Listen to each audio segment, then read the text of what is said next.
राष्ट्रपति उद्देश्य से यही प्रकार भाषा व्यवहार करके कहले poor lady boring speech Bachaspati निकट में विरोध में अभियोग कर कार्यानुष्ठान ग्रहण पर दाबी कर भारतर संविधान में राष्ट्रपति क्षमता कौन यह गोटी गोटी प्रांजल भाव में लिखा जाइए। अमेरिका रे तांकर पार्लियामेंट सर्वोच्च नुहे कांग्रेस सबुठ क्षमता प्राप्त अनुष्ठान पार्लियामेंट जहाँ निष्पत्ति नब पार्लियामेंट हूँ सबुठ क्षमताशाली राष्ट्रपति की साथ क्षमता दि जाए। राहुल गांधी तो जाना कथा से संविधान में राष्ट्रपति क्षमता कौन लिखाई राष्ट्रपति चाहिए निज आड़ गोटे शब्द तक से अभिभाषण में जोड़ी पारे। नमस्कार मु doctor Rajaram Satpathy power corridor को आपण मानक स्वागत। संविधान में अच्छी सरकारी नियम से बजेट सेशन जिते पार्लियामेंट आरंभ हुए नियम अनुजाई राष्ट्रपति आसवे उभय गृहर मिलित बैठक को राष्ट्रपति उद्बोधन देवे। यापर राष्ट्रपति उद्बोधन दे सारा से जो राष्ट्रपति भवन को फेरी जिबे तापर पार्लियामेंट रे राष्ट्रपति अभिभाषण उपरे आलोचना हब। शासक दल आलोचना करिवे, विरोधी पक्ष आलोचना करिवे। विरोधी पक्ष मध्य अनेक समय जहाँ अभियोग करती जे सरकार किसी काम करूना, सरकार यही प्रकार अन्याय सब करुँच, सरकार ए विषय देश आगौनी इत्यादि इत्यादि जहाँ अभियोग करने कथा विरोधी दल मध्य अनेक समय अभियोग करती। शासक दल तांको काउंटर करती एवं शेष गृहर नेता जे कि प्रधानमंत्री सी उद्बोधन दियंती। ये हूँ परंपरा, ये हूँ प्रोटोकॉल नियम। ये नियम को बाद जाई आउ के अलग कथा किसी करा जाई पारिबो नाही। तबे वर्तमान जो बजेट सेशन पार्लियामेंट रे चलची गतकाली मध्य बजेट या भितर 2025-26 बजेट मध्य आसी जाइछि एवं यही बजेट सेशन प्रारंभ रु जहाँ नियम अच्छी से नियम अनुजाई राष्ट्रपति महोदया श्रीमती द्रौपदी मुर्मू पार्लियामेंट जाइथिले एवं तांकर जहाँ कार्य करने कथा अभिभाषण दवा कथा साकु मध्य देइथिले। या परे देखागला जे गृह जो बाहरिक विरोधी कांग्रेस दलर नेत्री सोनिया गांधी तांको सांगरे अछंती विरोधी दल नेता लोकसभा राहुल गांधी एवं लोकसभार अन्यतम सदस्य तांको झियो प्रियंका गांधी। मीडिया सब बेले पचार जे राष्ट्रपति भाषण देले अभिभाषण ने आपणकर मत कौन, आपण कौन भावुंट। से तो मीडिया को किसी मंतव्य देलेनी किंतु माँ झियो एवं पुओ तीन जन गोटे जगह छिड़ाई समस्ते मीडिया लोक और अन्य मैंने चारिकड़ जाक घेरिकी अच्छा पचार कि काले रिएक्शन देवे मीडिया को रिएक्शन न दे से निजे परस्पर भितर कथा है कौन सब मंतव्य देले जहाँ बर्तमान सारा देश में गोटे चर्चार विषय है। कौन सी मंतव्य देले आप देखु सी मंतव्य देले पुअर लेडी माने राष्ट्रपति उद्देश्य से यही प्रकार भाषा व्यवहार करके कहले पुअर लेडी बोरिंग स्पीच एवं खाली सेतिक नुहे आहरी कहले जे राष्ट्रपति महोदय जहाँ पढ़ुले सी माने सी क्लांत हो पड़े मैंने जमी पढ़िया को इच्छा नाला सी पढ़ुं क्लांत हो पड़े टायर्ड बोलिक कहले सी भीतर कथबार्ता है कहले किंतु से भल कर जानी जे जो जगार सी बसिक यही प्रकार मंतव्य दे कथा होती चारिकड़ जाक सांबादिक मैंने अच्छा इलेक्ट्रोनिक कैमेरा सब अच्छी टेलीविजन चैनल से मैंने सब कथा को रेकर्ड हो गला ऑटोमेटिक तो रेकर्ड होपर सारा देश में चर्चा लगी रही समालोचनार सुओ कह गले राहुल गांधी प्रियंका गांधी और सोनिया गांधी प्रति माने समालोचनार सुओ छुटी कह गले केवल सेतिक नुहे पार्लियामेंट रे विरोध रे प्रस्ताव बाचस्पति निकट में विरोध में अभियोग कर कार्यानुष्ठान ग्रहण पर दाबी कर किंतु कथा से नुहे। प्रसंग हूँ अलग प्रसंग हूँ राष्ट्रपति कौन चाहिए कांग्रेस दल जो कथा कहले खुशी हेबे से अनुसार राष्ट्रपति कहते कि एक तो संभव नुहे। भारतर संविधान ने राष्ट्रपति क्षमता कौन ଏହା ଗୋଟି ଗୋଟି ପ୍ରାଞ୍ଜଳ ଭାବରେ ଲେଖାଯାଇଛି ଏବଂ ଏଇ ସମ୍ବିଧାନ ପ୍ରଣୟନ ସଭାରେ ଯେତେବେଳେ ଗୃହୀତ ହୋଇଥିଲା ସେଇଠି ପ୍ରସ୍ତୁତ କରାଯାଇଥିଲା ସେଇ ସଭାରେ କିଏ ଥିଲେ ଯାହାଙ୍କ ପାଇଁ ରାହୁଲ ଗାନ୍ଧୀ ବହୁତ ସମୟରେ ଅଭିଯୋଗ କରନ୍ତି ନେହେରୁ ଲିଗାସି କଂଗ୍ରେସ ଦଳ ଅଭିଯୋଗ କରେ ଆମ ନେହେରୁଙ୍କ କଥା ଭୁଲି ଯାଉଛନ୍ତି ସରକାର ଆମ ନେହେରୁଙ୍କ ସତ୍ତା ଲୋପ କରିଦେବା ପାଇଁ ତାଙ୍କ ନାଁ ଲୋପ କରିଦେବା ପାଇଁ ସବୁ ପ୍ରକାର ଉଦ୍ୟମ କରୁଛନ୍ତି ସିଏ ମଧ୍ୟ ସେଇ ସମ୍ବିଧାନ ପ୍ରଣୟନ ସଭାରେ ନେହେରୁ ସଦସ୍ୟ ଥିଲେ ଏବଂ ତାଙ୍କରି ଉପସ୍ଥିତିରେ ସମ୍ବିଧାନ ପ୍ରସ୍ତୁତ ମଧ୍ୟ ହେଇଥିଲା ଏବଂ ସେ ସମ୍ବିଧାନରେ ରାଷ୍ଟ୍ରପତିଙ୍କର କ୍ଷମତା କ'ଣ ସେ କି କାର୍ଯ୍ୟ କରିବେ ତାହା ଲେଖା ହେଇଛି ଏ ଦେଶ ସମ୍ବିଧାନ ନିୟମ ଅନୁସାରେ ସେ ରାଷ୍ଟ୍ରପତିଙ୍କ ନାଁରେ ଚାଲେ କିନ୍ତୁ ସେ ଶାସକ ନୁହନ୍ତି ତାଙ୍କ ନାଁରେ ଭାରତବର୍ଷର ଶାସନ ଚାଲେ କିନ୍ତୁ ସେ ଶାସକ ନୁହନ୍ତି ଆମେରିକାରେ ସେ ମଧ୍ୟ ଗଣତାନ୍ତ୍ରିକ ଦେଶ ଆମେରିକାରେ ତାଙ୍କର ପାର୍ଲାମେଣ୍ଟ ସର୍ବୋଚ୍ଚ ନୁହେଁ ତାଙ୍କ କଂଗ୍ରେସ ସବୁଠୁ କ୍ଷମତାପ୍ରାପ୍ତ ଅନୁଷ୍ଠାନ ନୁହେଁ ତାଙ୍କର ସବୁଠୁ କ୍ଷମତାପ୍ରାପ୍ତ ଅନୁଷ୍ଠାନ ହେଉଛନ୍ତି ସ୍ୱୟଂ ରାଷ୍ଟ୍ରପତି ତାଙ୍କର କଥା ଅନୁସାରେ ସେ ଦେଶରେ ଶାସନ ଚାଲେ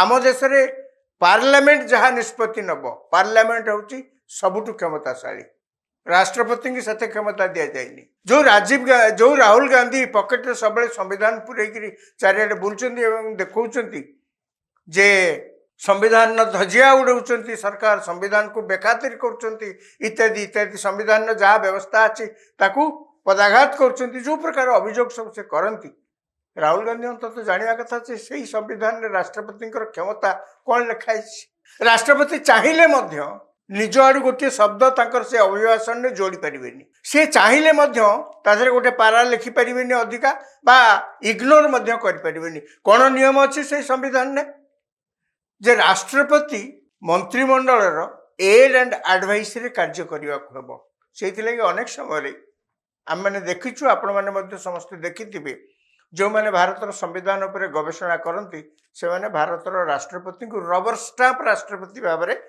ଅନେକ ସମୟରେ ଅଭିହିତ କରିଛନ୍ତି ଏଥିରେ ବ୍ୟକ୍ତିଗତ ଆକ୍ଷେପ କରିବାର ସୁଯୋଗ ନାହିଁ ରାଷ୍ଟ୍ରପତି ଚାହିଁଲେ ମଧ୍ୟ ସେ କିଛି କରିପାରିବେନି କାହିଁକି ନା ସମ୍ବିଧାନ ଅନୁସାରେ ତାଙ୍କ ନାଁରେ ଶାସନ ସେ କିନ୍ତୁ ଶାସକ ନୁହନ୍ତି ରାହୁଲ ଗାନ୍ଧୀ ତ ଏତେ ଜାଣିବା କଥା ସୋନିଆ ଗାନ୍ଧୀ ତ ଜାଣିବା କଥା ପ୍ରିୟଙ୍କା ଗାନ୍ଧୀ ଜାଣିବା କଥା ଏ ପ୍ରକାର ମନ୍ତବ୍ୟ ଯେତେବେଳେ ସେମାନେ ଦେଲେ ଯେକୌଣସି ଲୋକ ବ୍ୟତୀତ ହେବା ଦରକାର ଯେ ଆମେ ଯାହାଙ୍କୁ ରାଷ୍ଟ୍ରପତି ଆସନରେ ବସେଇଛୁ ତାଙ୍କ ପ୍ରତି ଏ ପ୍ରକାର ବ୍ୟକ୍ତିଗତ ଆକ୍ଷେପ କରିବା କ'ଣ ଦରକାର ପୁଅର ଲେଡି ସି ଇଜ୍ ବୋରିଂ କି ଭାଷା ଇଏ ଦ୍ୱିତୀୟ କଥା ହେଉଛି ରାହୁଲ ଗାନ୍ଧୀ ହେଉଛନ୍ତି ବିରୋଧୀ ଦଳର ନେତା ରାହୁଲ ଗାନ୍ଧୀ ବିରୋଧୀ ଦଳର ନେତା ମାନେ ତାଙ୍କୁ ସବୁବେଳେ ଛାୟା ପ୍ରଧାନମନ୍ତ୍ରୀ ବୋଲିକରି କୁହାଯାଏ ଯେମିତି ରାଜ୍ୟମାନଙ୍କରେ ବିରୋଧୀ ଦଳର ଯିଏ ନେତା ଥାଆନ୍ତି ତାଙ୍କୁ କୁହାଯାଏ ଛାୟା ମୁଖ୍ୟମନ୍ତ୍ରୀ ସେମିତି ପାର୍ଲାମେଣ୍ଟରେ ମଧ୍ୟ ବିରୋଧୀ ଦଳର ଯିଏ ନେତା ଥାଆନ୍ତି ତାଙ୍କୁ ଛାୟା ପ୍ରଧାନମନ୍ତ୍ରୀ ବୋଲିକରି କୁହାଯାଏ ଅର୍ଥାତ୍ ତାଙ୍କୁ ମଧ୍ୟ ଗୋଟେ ସମ୍ଭାବ୍ୟ ପ୍ରଧାନମନ୍ତ୍ରୀ ଭାବରେ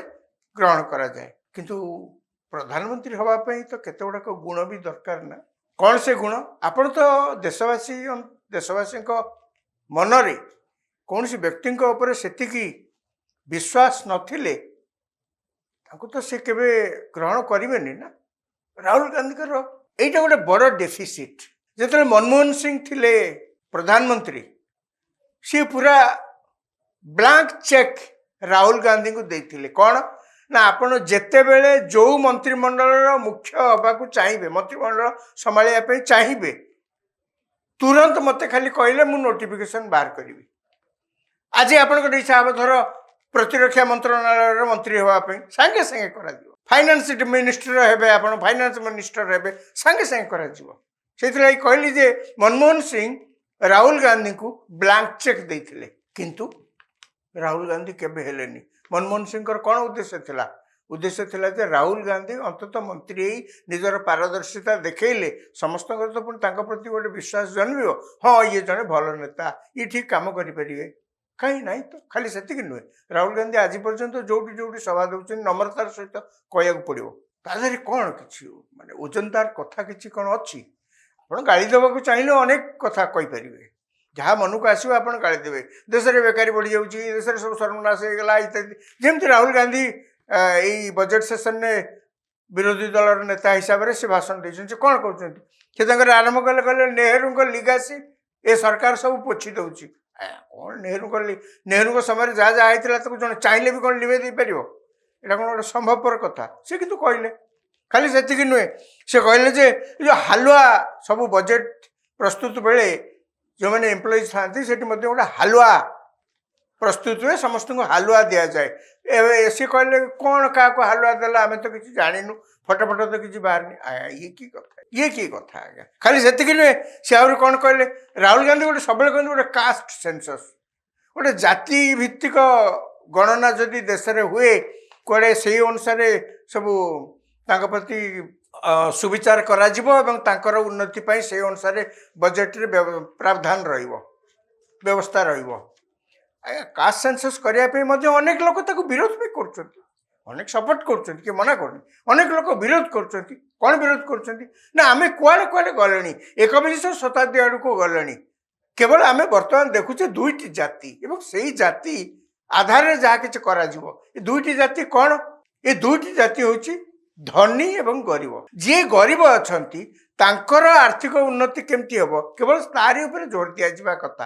ତାକୁ ହୁଏତ ଆପଣ କହିପାରନ୍ତି କିଏ ଗରିବ, କେତିକି ଟଙ୍କା ରୋଜଗାର କରୁଥିଲେ ଗରିବ ବୋଲିକିରି କୁହାଯିବ, ସେ ହିସାବ ପତ୍ର ଆପଣ କରିପାରନ୍ତି।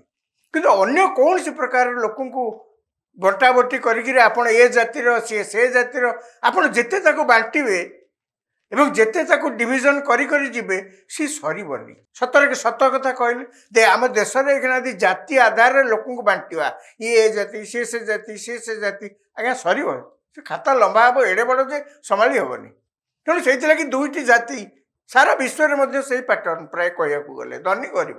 ରାହୁଲ ଗାନ୍ଧୀ କିନ୍ତୁ ସିଏ ସେଇ ପୁରୁଣା କଥାକୁ ଧରିଛନ୍ତି। ଖାଲି ସେତିକି ନୁହେଁ, ସିଏ ମଧ୍ୟ ଆହୁରି ଗୋଟେ ଆମ ଦେଶର କୂଟନୈତିକ ସମ୍ପର୍କ ବିଦେଶର ବିଭିନ୍ନ ରାଷ୍ଟ୍ର ସହିତ ଯାହା ଅଛି ତାକୁ ମଧ୍ୟ ସେ ସମାଲୋଚନା କଲେ। କାହିଁକି ଜୟଶଙ୍କର ଯାଇଥିଲେ ଟ୍ରମ୍ପଙ୍କର ରାଷ୍ଟ୍ରପତି ହିସାବରେ ଯେତେବେଳେ ନେଲେ, ସେ ଶପଥ ନେଲେ, ଆମ ଜୟଶଙ୍କର କ'ଣ ପାଇଁ ସେଠି ଯାଇଥିଲେ? କି କଥା ଇଏ? ମାନେ କ'ଣ ଭାରତ ସରକାର ଯେ ଝଗଡ଼ା ଲଗେଇବେ କାହିଁକି ସେଠି ଟ୍ରମ୍ପ ଆସିଲେ ଏବଂ କାହିଁକି ସେ ଶପଥ ନେଲେ, ଆମେ କାହିଁକି? ପ୍ରଥମ କଥା ଆମର ପ୍ରଧାନମନ୍ତ୍ରୀ ଯିବାର କିଛି ନଜିର ନାହିଁ। ଆକ୍ଚୁଆଲି ପ୍ରଧାନମନ୍ତ୍ରୀ ଆମର କୁଆଡ଼େ ଯାଆନ୍ତିନି, ଏଇ ପ୍ରକାର କାର୍ଯ୍ୟକ୍ରମକୁ ପ୍ରଧାନମନ୍ତ୍ରୀ ଯାଆନ୍ତିନି। ଏବଂ ପ୍ରଧାନମନ୍ତ୍ରୀଙ୍କର ଏନ୍ଭୟ ବା ଭାରତ ସରକାରଙ୍କର ଦୂତ ହିସାବରେ ତାଙ୍କୁ ବୈଦେଶିକ ମନ୍ତ୍ରୀଙ୍କୁ ପଠାଯାଇଥିଲା।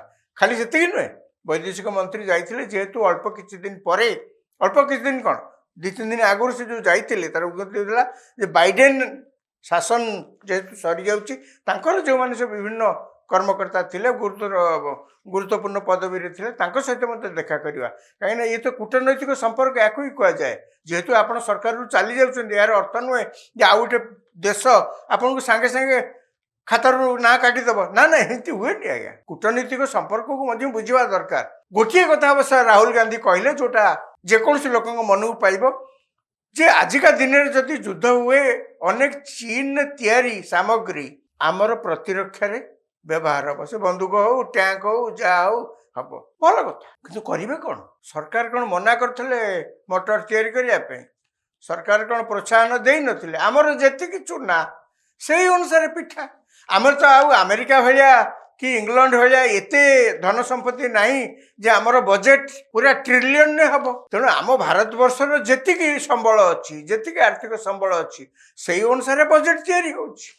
ଏବଂ 10 ବର୍ଷ 20 ବର୍ଷ 30 ବର୍ଷ ତଳେ ବଜେଟ୍ର ଆକାର ଯାହା ଥିଲା ଆଜି ବଢ଼ି ବଢ଼ିକିରି 50 ଲକ୍ଷ କୋଟିରୁ ପାର ହେଲାଣି। ତେଣୁ ଏଇଟା କେତେବେଳେ ସମ୍ଭବ ହେଇଛି? ଆମର ଯାହା ମୁଁ କହିଲି ଯେତିକି ଚୁନା ସେଇ ଅନୁସାରେ ପିଠା।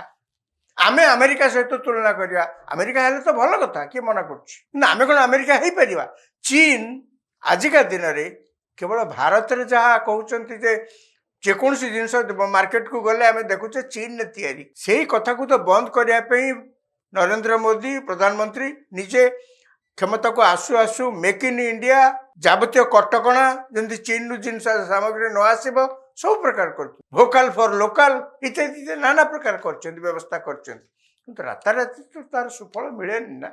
ଏଇଟା ସହଜ କଥା ନୁହେଁ ଯେ ଆଜି ଆପଣ କ'ଣ ଗୋଟେ ନିଷ୍ପତ୍ତି ନେଇଗଲେ, କ'ଣ ଗୋଟେ ଲୋକମାନଙ୍କ ଭିତରେ ଧାରଣା ସୃଷ୍ଟି କଲେ ତାର ଫଳ 24 ଘଣ୍ଟା ଭିତରେ ମିଳିବ। ଏଇଟା ତ ସମ୍ଭବ ନୁହେଁ ନା, ଏଥିପାଇଁ ସମୟ ଲାଗିବ। ଚାଇନା ଆଜି ଯେଉଁ ଅବସ୍ଥାରେ ପହଞ୍ଚିଛି କେବଳ ଭାରତ ନୁହେଁ, ସାରା ପୃଥିବୀକି ଚାଇନା କଣ୍ଟ୍ରୋଲ କରୁଛି।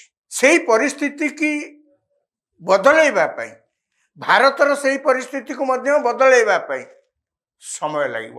एथि कमिटमेंट लोड़ा आमे निजे करिक देखबू जे पर्यंत साधारण लोकों भितर यही धारणा सृष्टि न होईची को सरकार किसी कर सरकार तो चेष्टा कर मना करना तेणु मोर कहवा कथा जे आपण विरोधी दल भाव में जहाँ कहले सेठी राहुल गांधी अंततः चिंता करने कथा जे सी कौन कहते कथा केते लोकों भितर भेदुची समय केवल कह प्रधानमंत्री दिल्ली निर्वाचन में भाषण प्रसंग में कहले मिडिल क्लास में किभली भाव में सब टिकस छाड़ करा अन्य जहाँ जहाँ सब योजना कहले कहे तो स्वाभाविक कथा किंतु ताकू काउंटर करने को हेले तो केवल दिल्ली निर्वाचन गोटे उदाहरण प्रसंग में कहली सारा देश में सरकार को समालोचना कर काउंटर करने को हेले आपण को सेमती दानादार ओजनदार कथा कहया पड़ो जे पर्यंत आपण से भाव में ओजनदार कथा कहू नथिबे